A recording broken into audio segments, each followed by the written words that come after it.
On occasion, we may need to adjust our inventory for damaged goods, stolen goods, or whatever may happen to our inventory. To create an inventory adjustment, go to the New menu, and then under Other, click Inventory Quantity Adjustment. Enter the date of the adjustment,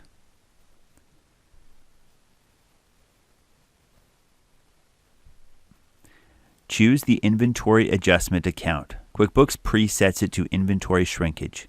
If you have a different account that you would like to use to write off the inventory, you can enter it here.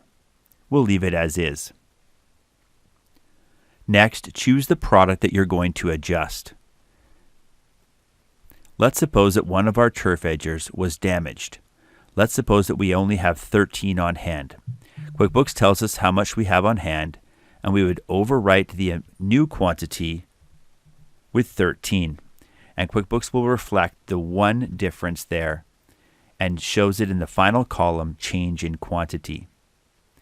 Now we click Save, and QuickBooks makes an inventory adjustment, reduces the quantity on hand, and does a financial adjustment behind the scenes. We can take a look at that by clicking the More menu and clicking Transaction Journal.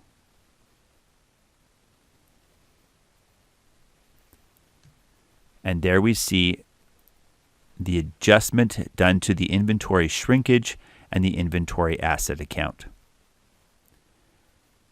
We can also go look at our products and services list.